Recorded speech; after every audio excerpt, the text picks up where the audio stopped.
The Interior Castle by St. Teresa of Avila. Introduction. The Calling. There is a secret place, a radiant sanctuary, as real as your own kitchen.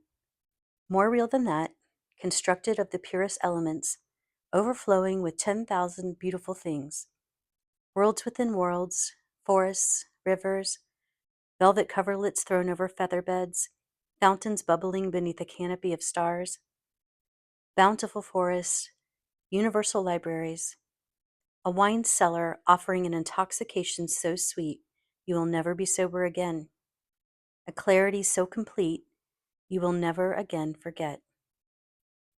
This magnificent refuge is inside you. Enter. Shatter the darkness that shrouds the doorway. Step around the poisonous vipers that slither at your feet, attempting to throw you off your course. Be bold. Be humble.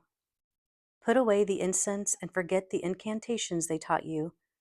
Ask no permissions from the authorities.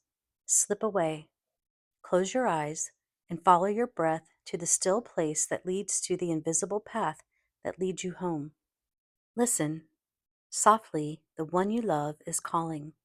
Listen.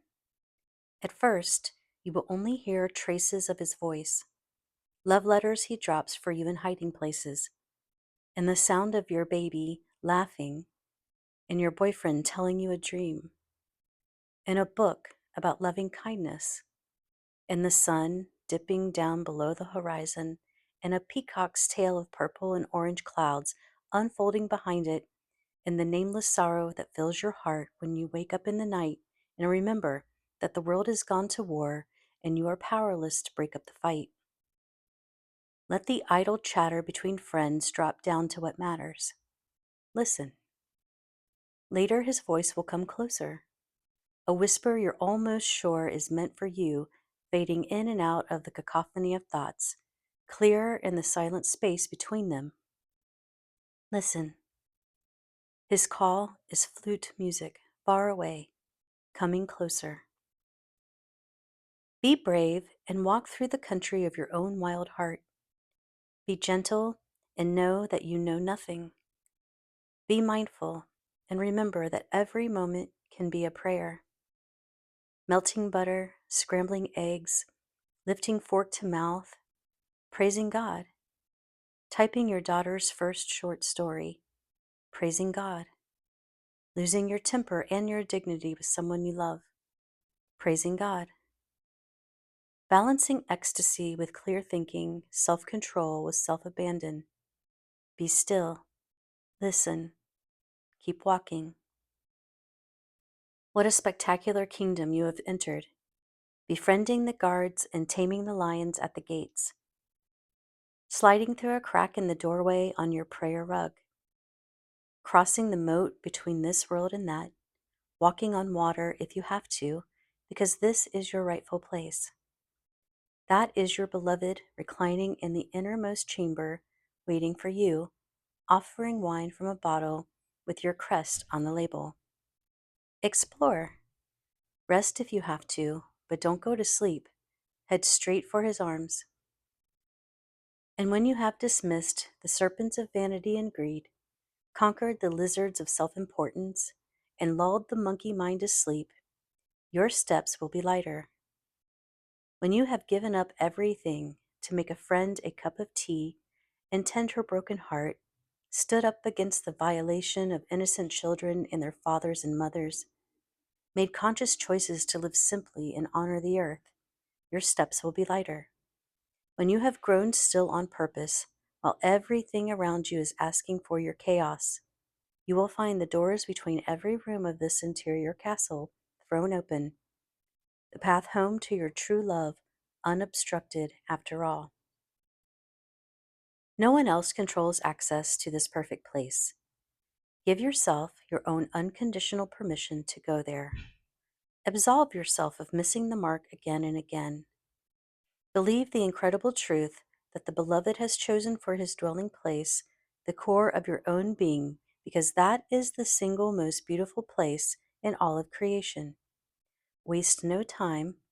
Enter the center of your soul. An Epic Life. In her prelude to Middlemarch, the 19th century feminist writer George Eliot invokes St. Teresa as a perfect example of a woman who stumbled upon the rare grace to actually live out the exalted calling of her spirit. Teresa's passionate ideal nature, writes Eliot, demanded an epic life. It is now common knowledge that the Teresa of Jesus, born Teresa de Ahumada y Capeta in 1515, sorry for the pronunciations there, came from a family with hidden Jewish roots. Recoiling from the Inquisition of 15th century Spain, Teresa's wealthy Jewish grandfather, Juan Sanchez, purchased the status of hidalgo, a titled gentleman, to buy his children access to the noble classes so that they could marry well. But this was only after Juan Sanchez had discovered that he and his family were under suspicion by the Inquisition for secretly practicing Judaism in their home. Many conversos were actually crypto Jews who publicly professed strict adherence to Christian dogma and privately went right ahead practicing their ancestral faith. Everyone knew that the punishment for such crimes could be deadly, so Juan Sanchez decided to confess before he could be condemned. His diluted sentence was more humiliating than life-threatening. He and his children were marched through the streets of Toledo for 7 Fridays in a row, forced to wear costumes of bright yellow emblazoned with a flaming cross and snakes. Denouncing the Sabbath of their people, they were required to kneel in every church, chapel, and shrine in the city. The job of the townspeople was to throw stones and spit and hurl verbal abuses at the nasty Jews. Teresa's father, Alfonso Sanchez de Capeta, was the youngest son of Juan Sanchez. Stung by this early experience of public mortification, Alonso focused on cultivating a life of status and prestige for himself and his own family. At the end of his life, through the inspiration of his gifted daughter, Teresa, Alonso's own passionate love for God was enkindled. Early in his first marriage, Alonso's young wife, Catalina, died suddenly, leaving him with 2 small children. He married her 14-year-old cousin, Beatriz de Villa de Amamata, who bore him 9 more children before dying in childbirth by the age of 30. Teresa was 12 when she lost her mother, and she was devastated by her death. Beatriz had been unusually close to her children. She used to read to them under the apple trees from the chivalrous romance novels popular at the time. Teresa appealed to the Virgin Mary to please be her mother now, a prayer that burned in her heart for the rest of her life. But first, Teresa spent more time out of control. It appears that she took advantage of what must have been an overwhelming domestic predicament for poor Alonso. Teresa adored her father, but she was a wild child. She swept up various siblings and neighboring cousins on her adventures. Harmless enough when Teresa and her companions were children off to the borderlands to challenge the Moors, these exploits grew more serious once they reached adolescence.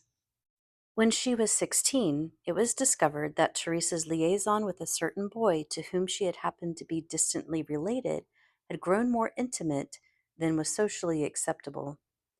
It is not clear what exactly unfolded between the beautiful and vivacious Teresa and her smitten cousin. While the late Victoria Lincoln calls Teresa's virginity into question in her biography titled Teresa a Woman, her sin may have been as simple as sitting in the garden with a boy, unchaperoned. Teresa herself refers obliquely to the mischievous behavior of her youth, chuckling when she is ludicrously accused of certain sexual indiscretions in her 60s, while the actual crimes of her girlhood managed to fade into obscurity. Regardless of the precise degree to which this forbidden romance had progressed, the consequence was classic. Teresa was banished to a nunnery.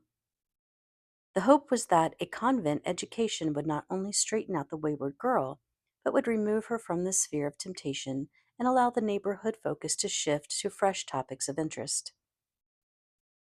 To her own amazement, the high-spirited Teresa actually began to find herself developing a taste for the life of quiet prayer to which she had been exiled. She started to search her soul to see if she was genuinely destined for a monastic vocation, and she asked the nuns to pray for guidance on her behalf. After a process of rigorous self inquiry, she arrived at the answer: it had to be better than marriage. This was not a simple solution. There were 1,000 things about the Augustinian convent Teresa abhorred. Besides, all the other nuns seemed to be much more deeply moved by God than she was. In choir, one or another smitten girl would regularly weep at the feet of the Lord, while Teresa couldn't squeeze out a single holy tear. But the truth was, she was feared for her soul. Teresa knew her own nature. She was determined not to ever again compromise her father's honor with her own discreet romantic entanglements. She still found social discourse to be seductive. She couldn't help but suspect that this compulsion of hers to get people to like her would ultimately send her to hell. To her dismay, Teresa's father did not agree to her plan. Her temporary solution to his daughter's troubling behavior had backfired. Why couldn't she just cheerfully wait out the stir of gossip in the safety of the cloister and then come home and find a decent husband like other girls? Witnessing the death of her beloved mother as a result of unrelenting childbirth may well have served at least a partial deterrent against choosing the path of family. But Teresa's calling to a spiritual life was probably higher than that. Her flame, Eliot writes of Teresa's rejection of a domestic life, quickly burned up that light fuel and, fed from within, soared after some illimitable satisfaction, some object which would never justify weariness, which would reconcile self despair with the rapturous consciousness of life beyond self. Teresa's decision to renounce the world coincided with a rapid plunge in physical health. She began suffering from fainting spells and inexplicable fevers. On more than one occasion, she was forced to take a leave of absence from the convent and return to her father's house to recuperate. It was during one of these interludes that Teresa encountered teachings on silent prayer in the books that her uncle Pedro had her read aloud to him. Her attraction to a contemplative life deepened, and she finally convinced her father to support her decision to take vows. This profession, however, did not eradicate Teresa's troubles in one holy stroke. Her body continued to take her on a wild ride of undiagnosed attacks. At one point, she even suffered a fit of paralysis from which it took many months to fully recover. In fact, Teresa spent her entire life battling a throbbing head, inflamed joints, and rocketing temperatures. But the dangers for Teresa weren't only unfolding on a physical level. The worldly temptations she was so eager to leave behind followed her to the monastery. Visitors were invited to the convent parlor on weekends to discuss the condition of their souls with the nuns. Teresa was the natural star of the show, a skilled conversationalist and inveterate flirt. Inveterate flirt. She managed to compel everyone around her to vie for a piece of her attention, especially men. Before she realized that she herself was becoming a victim of her own dubious gifts of seduction, the beautiful young nun once again grew perilously intimate with a man. She caught herself just in time to save her reputation and her mortal soul, something she reckoned had to change. Finally, after yet another bout of mysterious illness, Teresa was recovering at her uncle's farm in the country when Pedro, sensing her turmoil, gave her a copy of the Third Spiritual Alphabet by Francisco de Asuna. This particular treatise on contemplative prayer helped serve as a catalyst for the radical shift in her inner life. What Osuna taught and Teresa learned with alacrity, writes Kathleen Medwick in her beautiful biography of Teresa of Avila, The Progress of a Soul, is something that might be defined as a spiritual fitness, a kind of alert praying, a limbering up and bracing of the faculties to weather God's onslaught of love. As Teresa dedicated herself to the cultivation of interior silence and began to grow in wisdom, her soul unfolding and flowering, her health continued to decline. At one point, she slipped into a coma and was about to be pronounced dead when suddenly pried open her eyes beneath the wax that had already been pressed upon her lids in preparation for burial. Her recovery was deemed miraculous, and the passion of her devotion to her God deepened. Still, Teresa's path was not yet marked by the religious fireworks and divinely altered states of consciousness for which she was to become so famous. In fact, though she was diligent in her spiritual practice, her inner life was rather ordinary for the next 2 decades. Then suddenly, near her 40th year, God's states started to descend like a monsoon on the parched landscape of Teresa's soul. It began with an ordinary day in which the unsuspecting nun was strolling to the oratory. A statue of Christ, known as the Ecce Homo, which someone had placed in the corridor, caught her eye. The next thing she knew, Teresa was prostrate on the floor, sobbing. The image of the suffering Redeemer unlocked decades of remorse and longing. The flow of tears seemed to serve as a purifying stream, washing away all her pent-up agitation. When at last she rose to her feet again, she felt refreshed, renewed, and even reborn. From then on, Teresa experienced a relentless series of supernatural states. Visions of the resurrected Christ, his Blessed Mother, and various saints were punctuated by spiritual voices in which specific messages were transmitted, such as, "Now I want you to speak not with men, but with angels." Teresa understood what this meant. She plunged into a life of unceasing prayer with all the zeal of a convert. Her raptures were frequent and famous. Sometimes she entered into a trance-like state that paralyzed her for hours, and she seemed to stop breathing. When these things happened in public, Teresa found them terribly embarrassing. Legend tells it that as Teresa was in the choir singing among her sisters one day, she began to levitate. When the other nuns started to whisper and point, Teresa lowered her gaze and realized that she had risen several inches above the stone floor. "Put me down," she demanded of God, and he did. Once, when the Christ child appeared to her and asked her who she was, she replied, "I am Teresa of Jesus. Who are you?" "I am Jesus of Teresa," he said. Perhaps the most influential of Teresa's mystical moments was immortalized in marble by the Italian sculptor Gian Lorenzo Bernini. He called it Saint Teresa in Ecstasy. In this unabashedly sensual image, we see the nun swooning blissfully backward, while a clearly delighted androgynous angel plunges a flaming sword into her, leaving her on fire with love from God. This experience has come to be known as the transverberation, and it occurred repeatedly over a sustained period of Teresa's life. Each time the blade was withdrawn, Teresa felt as if her very entrails were being pulled out with it. "The pain is so severe," Teresa writes in her autobiography, "it made me moan. The sweetness of the intense pain is so extreme, there is no wanting it to end, and the soul isn't satisfied with anything less than God." She had to admit that the body has a large share in this agonizing ecstasy. As word began to spread about Teresa's extraordinary experiences, the eyes of the Inquisition turned toward the middle-aged nun.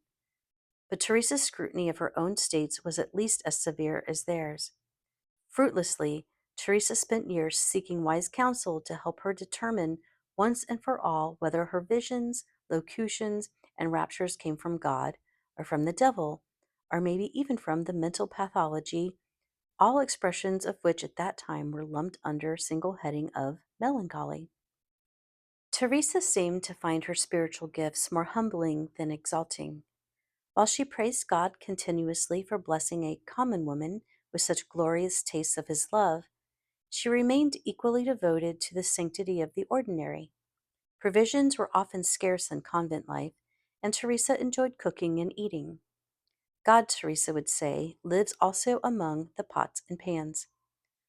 Once, upon being politely questioned about the obvious pleasure she took in food, Teresa was said to have commented, "When praying, pray. When eating porridge, eat porridge, and returned with gusto to her meal. God save me from pious nuns was a prayer Teresa was heard to mumble frequently under her breath. By the time Teresa of Avila met John of the Cross, one of the few men she ever seemed to have recognized as being worthy of guiding her soul, she was learning to balance the inner life with the outer, to keep her ecstatic impulses in check when it was time to tend to the business of religious reform. Frustrated by her observations of the lazy slide of an order founded originally on the ideals of simplicity and silence, Teresa took it upon herself to spearhead a return to the path of poverty and contemplative prayer in the Carmelite community. The 25-year-old priest, John of the Cross, stood barely 5 feet tall, with the smoldering eyes and dark brown skin that betokened his mixed Jewish and Moorish heritage. John was disillusioned by the same unholy behavior that was bothering Teresa. He was, in fact, on his way to the mountains to live as a hermit when the 52-year-old nun waylaid him, converting him to her cause. Together with Friar Geronimo Gratian, they founded convents and monasteries throughout Spain dedicated to the uncompromising spiritual principles of their reform. Their movement was called Discalced, that's Discalced, or Barefoot Carmelites, reflecting their commitment to the simple values symbolized by the hemp sandals they wore even in winter. It was only a year before Teresa's death at age 67 that the Discalced Carmelites were finally sanctioned as an official order of the Catholic Church. Like two hot-headed lovers, the aging celibate nun, Teresa, and the celibate young priest, John, had a passionate and tumultuous connection. Many years into their relationship, John, a natural renunciate, came to the conclusion that he was overly attached to Teresa, and so he systematically burned a treasury of letters documenting their friendship. Teresa both revered John's penetrating insight and resented his unapologetic critique of her dramatic spiritual episodes. Still, John's questions were among the few Teresa ever seemed to seriously ponder, while Teresa's vision of a contemplative path became the mission of the rest of his life. This dedication resulted in his capture by the mainstream Carmelites only 3 days after Teresa finished writing The Interior Castle. The angry monks imprisoned their brother in a dark tower and tortured him for 9 months. On the verge of death, John miraculously escaped captivity, finding sanctuary in one of Teresa's discalced convents, where he composed his mystical masterpiece, Dark Night of the Soul. Throughout her career as both a mystic and a reformer, Teresa was ever vigilant of the looming presence of the Inquisition. For the most part, she was successful in deterring them through the skillful wielding of a gifted mind and unmitigated charisma. Her legacy is staggering. During the last 2 decades of her life, in spite of severe health challenges, Teresa managed to travel all over the countryside by carriage, founding 17 Chalced Carmelite houses and writing multiple volumes of what have come to be considered some of the most significant classics in the history of spiritual literature in between expeditions.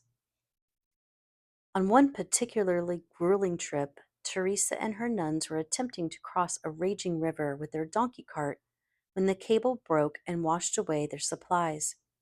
Exasperated, Teresa withdrew to meditate under a tree. There she heard the voice of God reassuring her that this hardship was a sign of his loving friendship. "Well, no wonder you have so few friends then," Teresa grumbled in reply. Against the fervently expressed wishes of John of the Cross, who feared for his mentor's well-being, Teresa made the last journey of her life at the end of 1582. On her way to found a convent in the north, Teresa was sidetracked by a message from a duchess demanding the presence of the saintly nun at the impending birth of her first grandchild. It was a harrowing trip. Harsh weather and brutal conditions battered Teresa so badly that by the time she reached her destination, she excused herself and went right to bed. Teresa never got up. Legend holds it that with her last breath, Teresa uttered these words: "Beloved, it's time to move on. Well then, may your will be done. O my Lord and my spouse, the hour that I have longed for has come. It's time for us to meet one another." At that moment, they say, a white dove lifted into flight from under the saint's covers. A tree whose leaves had all dropped burst suddenly into blossom as if it were April and not October. A mortally ill nun was instantaneously cured, and a radiant light streamed into the death chamber while the perfume of lilies filled the air. After that, a long drama unfolded around Teresa's unconventional sanctity. Was she genuinely holy or merely hysterical? Was it true that even after 2 years her body had not decomposed and still smelled of lilies? Couldn't it be argued that this woman perhaps loved God a little too much? While the Inquisition challenged her vigorously after her death, as they had throughout her adult life, Teresa's devotees prevailed, and she was finally canonized in 1622. For 5 centuries, women have looked to Teresa of Avila as a role model for a strong, outspoken, independent female of passionate convictions and lofty ideals made manifest. Her love for her neighbor, especially her nuns, was legendary. She lived Christ's teachings on the path of the heart. Men and women alike continue to be dazzled by her brilliance, their hearts broken open by her compassion. The language of longing. There are uncountable fruits for the contemporary spiritual seeker to harvest from the writings of Teresa of Avila. But that same seeker can't help but wonder why this brilliant mystic, long respected as an inspiration to feminists and venerated as a saint, constantly disparaged herself. Not only did she belittle herself in her writings, but she included all women in her declarations of inferiority.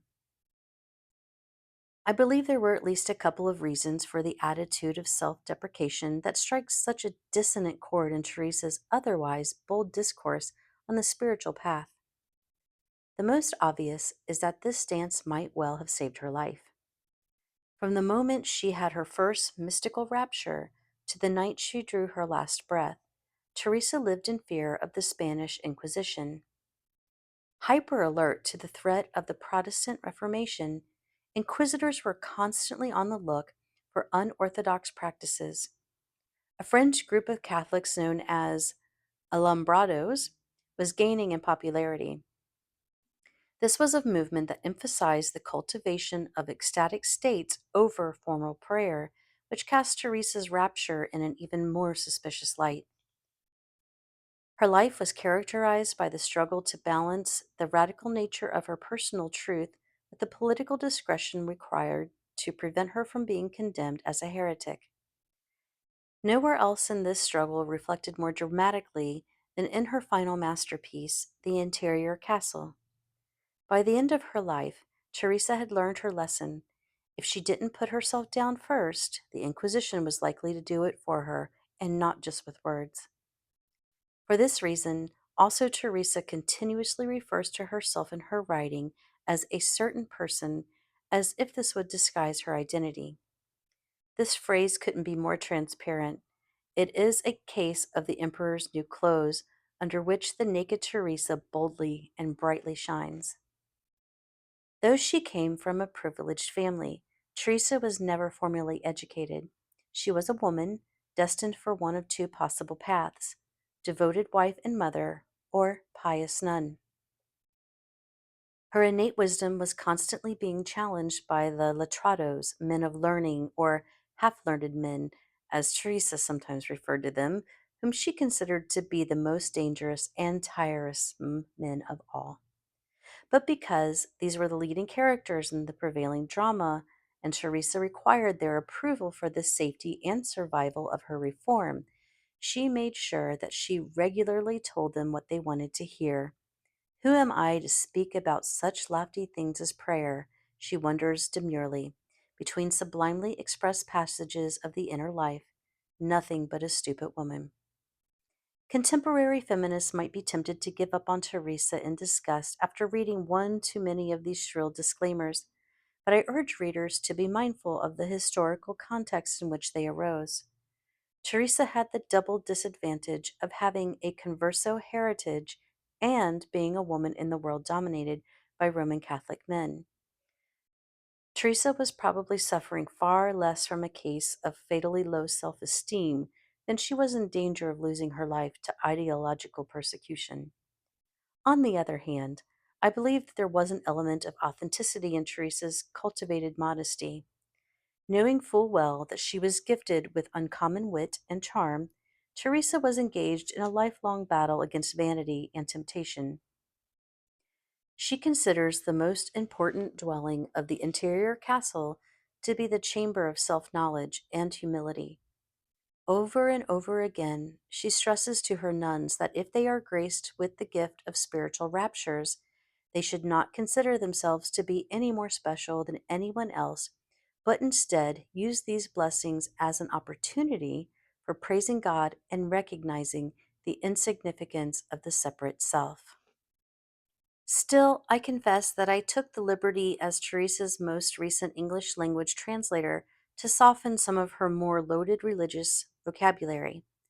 In keeping with my rendering of The Dark Night of the Soul by Teresa of Avila's beloved spiritual companion John of the Cross, I opted to minimize references to the inherent wickedness of human beings and replace such terms as sin and evil with missing the mark, imperfection, unconsciousness, limitations, and negativity. Mortal sin is grave error. I call hell the underworld and the devil the spirit of evil. What I name the three divine persons in the seventh dwelling is what Teresa refers to as the Holy Trinity. Sometimes I replace Lord with Beloved because I truly believe Teresa's lifelong devotion to her God is more accurately reflected in this mystical term, which bypasses patriarchal connotations. I have preserved the convention of Spanish mysticism to refer to the soul, el alma, in the feminine.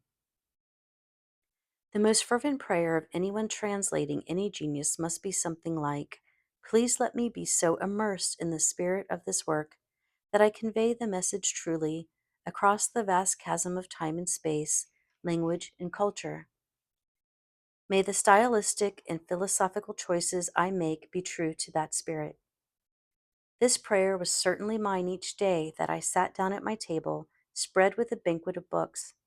I lit the candle my daughter gave me when I first started translating the saints, and I asked for guidance from a mystic whose masterpiece I was so brazenly rewriting in hopes of making it accessible to a contemporary circle of spiritual seekers I knew needed her.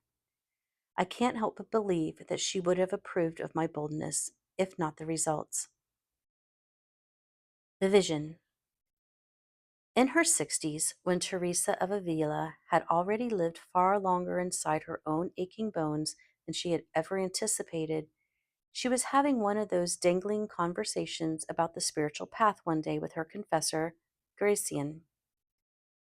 "Oh, I said this so much better in the book of my life," she lamented. But her autobiography had long since fallen into the hands of the Spanish Inquisition. 20 years earlier, the Inquisition had first begun to hear stories about a middle-aged Carmelite nun who, after a long and undistinguished monastic career, had suddenly begun having raptures all the time. Just what exactly was going on, they demanded. Guilelessly, Teresa wrote in great detail about her favors God had given her.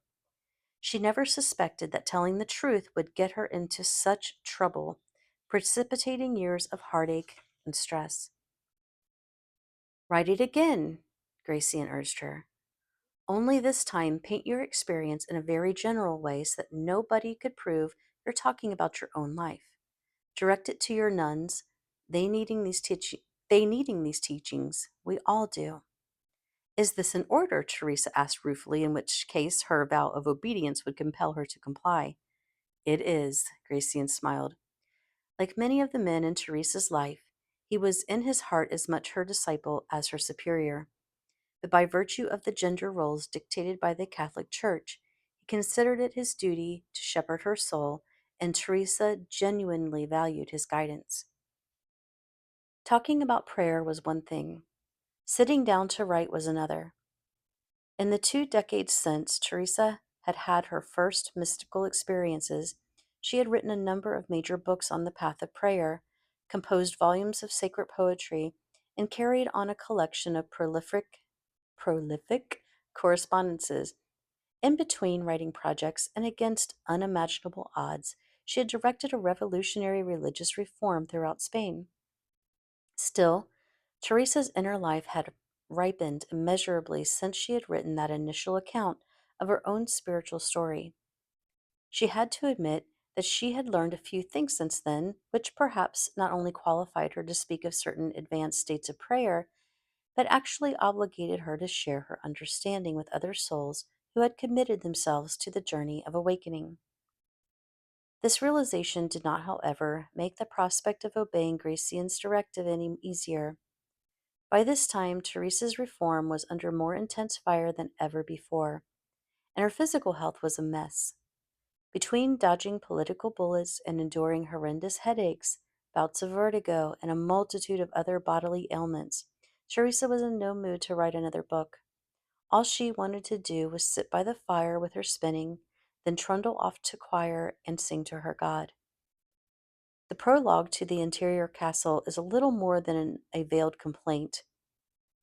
Quote, few tasks that I have been commanded by obedience to undertake have been as difficult as this one, Teresa writes. And so she turned to the only source of help she had ever known, God. Beloved, she prayed, I have no idea what to say here. If you want me to do this thing, you're going to have to speak through me. Apparently he did. Nuns who witnessed their Mother Superior at work on her new book described the process as something like automatic writing. Her hands flew across the page, her face held a sustained expression of bliss. Sometimes her eyes were not even focused on the paper, but rather turned upward, as if gazing upon some invisible beauty above her. Not counting a few prolonged interruptions, Teresa produced the entire mystical masterpiece of the interior castle in around 2 months. It all began with a vision the beloved revealed to Teresa when she applied to him for assistance. It was the image of a magnificent castle inside our own souls, at the center of which the beloved himself dwells. Out of this vision, Teresa saw the whole book unfold in a flash. From then on, it was simply a matter of recording what she saw, prepping her report with frequent editorial outbursts about what a great God it is who has created such a masterpiece of love as the human soul. The extraordinary thing about this castle where God lives is that it is inside of us. The journey to union with the beloved is a journey home to the center of ourselves. What do you think a place might be like that such a king would find so delightful? Teresa asks her sisters in chapter 1. I myself can come up with nothing as magnificent as the beauty and amplitude of a soul. No matter how many disclaimers Teresa tosses into this book in an effort to reassure the Inquisition that she is not willfully violating the authority of the Church, nothing can dilute this powerful premise. The human soul is so glorious that God Himself chooses it as His dwelling place. The path to God, then, leads us on a journey of self-discovery. To know the self is to know God, and these souls of ours, far from being odious, are perfect, beautiful, inviolable. Not only that, but we have free access to them when we please. This could be a threatening concept to the Church. After all, neither ritual nor authority figures are required. All we have to do is be still and go within. No wonder contemplatives have never been popular among institutionalized religious bodies.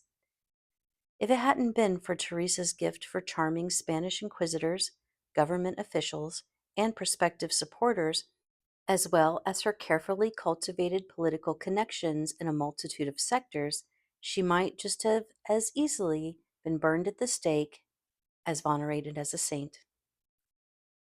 The innermost chamber of God.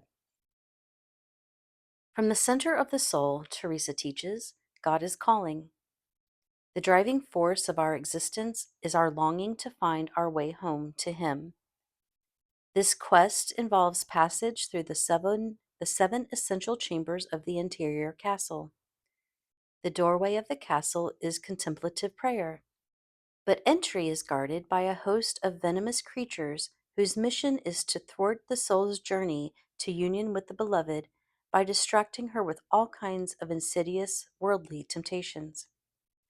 Once the soul succeeds in entering the castle, she can be sure that various nasty reptiles will sneak in behind her, persisting in their efforts to lead the soul astray. Her only hope is to cultivate a discipline of humility and self knowledge. She must continuously remember to recognize her own limitations and praise the greatness of God. The heat and light emanating from the innermost chamber of God to every room in the castle reaches this first dwelling only in diffuse form. Through the intentional practice of prayer, the soul herself develops the power to endure the challenges of the first dwelling and enter the second. This is where the soul begins to learn how to tune out the clamor of the mundane world and tune into the delicate voice of God. It's not that He is speaking to her personally, that kind of intimacy comes later, but rather she hears Him in the form of meaningful conversations with other souls on the path, through inspiring speeches and through sacred literature. God's light is a little warmer and brighter here than it was in the first dwelling. There is still ample space for backsliding, but the soul that humbly perseveres in prayer will progress to the third dwelling. At this stage, the soul has a tendency to take herself almost unbearably seriously. She is determined not to lose her way, but no matter how rigorously she practices spiritual discipline in the third dwelling, God does not seem to be forthcoming in providing the consolations she craves. Prayer begins to feel dry and empty. This aridity, Teresa reassures us, is a test of humility. If the soul can quit trying to figure God out with her mind and concentrate on feeling Him with her heart, if she can learn to surrender her personal will to the inscrutable will of the Beloved, she will progress to the fourth dwelling. What a wondrous abode this is! The fourth dwelling is the balance point between the first three dwellings, where the soul evolves through her own conscious effort, and the final three dwellings where God takes over. It is the place where the natural and the supernatural commingle. It is the heart cave, the shining vortex out of which emanates three primal energy centers below and three sublime energy centers above. It is all about love. The important thing, Teresa writes, is not to think much, but to love much, and so to do whatever best awakens us to love. In this chapter, Teresa makes a distinction between the spiritual consolations God sometimes offers to weaker souls along their journey and the divine sweetness with which He fills the soul in a state of infused prayer. Teresa names this state as the prayer of quiet. The senses and the intellect are recollected and stilled here. To highlight the difference between the gratification that comes as a result of our own discipline and the grace of holy delight, Teresa draws a comparison between water that fills a basin by making its noisy path through an elaborately engineered series of aqueducts and water that fills a trough soundlessly from a source that springs right from inside it. In the fifth dwelling, a soul becomes engaged to marry God. What joy! She experiences this promise through infused contemplation, which Teresa names the prayer of union. Here the faculties are totally suspended. When the soul emerges from this state, she is left without a shred of doubt that she was in God and God was in her. This is where Teresa departs momentarily from the castle imagery and introduces the metaphor of the silkworm. This ugly bug miraculously spins itself a house of the most exquisite material and then climbs inside it to die. The house, Teresa explains, is Christ. and the worm is the soul before she has been transformed by union with the beloved into a beautiful white butterfly. Only by dying to our small separate selves can we be set free to fly home to God. In the sixth dwelling, the soul and God get to know one another better. As they spend more time alone together, they fall more deeply in love. The soul in the sixth dwelling experiences this love as a searing wound. Sometimes the pain is expressed as unbearable longing. Other times it manifests in the form of terrible physical afflictions. Sometimes the torment comes through malicious gossip and misunderstanding from people the soul had felt closest to. This kind of betrayal, says Teresa, takes the biggest bite out of her. Still, much of the soul's suffering in this place is infused with ineffable happiness. Her raptures grow more frequent and intense. She recognizes that her wound comes from God, and she spontaneously prays that she never recover. But healing comes anyway in the seventh dwelling. The soul has arrived at the last, at the most innermost chamber where the beloved dwells. Now her union with him is complete. This is where the greatest of all mystical paradoxes unfolds. When the lover at last achieves union with the object of her longing, her separate self is annihilated. Like rain falling into an infinite sea, all boundaries between the soul and God melt. Union, by definition, transcends the subject object distinction. There is no longer any lover left to enjoy her beloved. There is only one love. Still, says Teresa, until the beatific vision given after death, the soul must eventually recover her individuality even from this ultimate melding and return to the ordinary world. But she is forever changed. Like the Zen description of the state satori, in which the seeker hovers for a moment on the razor's edge of form and formlessness, the soul who has dissolved into God reemerges with a vibrant wakefulness. Teresa conceives of this experience as a living realization of the three divine persons. The Father, the Son, and the Holy Spirit reveal themselves simultaneously to the soul in this moment. Through a wondrous kind of knowledge, Teresa writes, the soul apprehends the truth that all three divine persons are one substance and one power and one knowing and one God alone. In every room of the interior castle, Teresa is there, reminding the seeker not to rest in a false sense of personal accomplishment, but to remember always to praise God and love each other. Like Buddhism's Bodhisattva, who arrives at the brink of liberation and then vows to return to the wheel of births and rebirths until all sentient beings are free. The soul who achieves union with God in the innermost chamber of the interior castle must return to the everyday world to be of service to other souls on the path. Far from rendering her incapable of performing ordinary tasks, the soul's experience of transformation in love creates an unshakable sanctuary of peace inside of her, so that no matter what challenges life in the world may present, she can weather them joyfully, knowing that her beloved dwells inside her and that he will never, ever leave her.